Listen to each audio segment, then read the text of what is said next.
మీరు ఏ credit card loan app లేదా personal loan తీసుకున్నారా అండ్ ఇప్పుడు టైంకి ఈఎంఐ పే చేయలేకపోతున్నారా?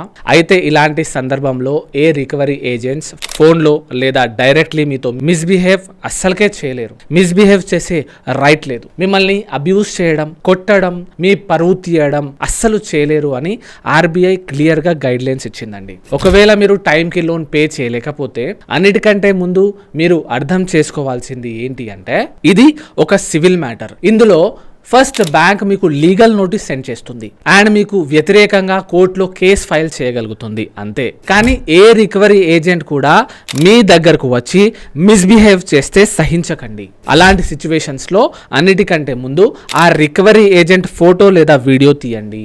న్యూసెన్స్ చేస్తుంటే వెంటనే పోలీసులకు కాల్ చేయండి, ఇన్ఫర్మేషన్ ఇచ్చేయండి అండ్ తనకి వ్యతిరేకంగా ఒక కంప్లైంట్ రాసివ్వండి. దాని సివియారిటీని బట్టి ఎఫ్ఐఆర్ కూడా రిజిస్టర్ చేస్తారు. అప్పుడు తనకి జైలు శిక్ష లేదా ఫైన్స్ పడే అవకాశం ఉంది. తనకి అగెయిన్స్ట్ గా లీగల్ యాక్షన్ కూడా తీసుకోబడుతుంది. అండ్ మీరు ఇంకొక పని కూడా చేయవచ్చు.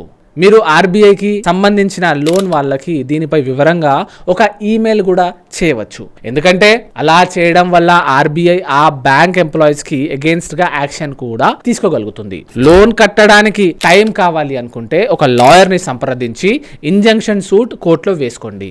దీనితో మీకు లోన్ కట్టడం కోసం కొంచెం సమయం అనేది దొరుకుతుంది. లా తెలుసుకోండి, మీకు మీరే లాయర్ అవ్వండి. ఇలాంటి ఇంకా లీగల్ విషయాల కోసం మీ లీగల్ గురువును ఫాలో చేయండి. Thank you.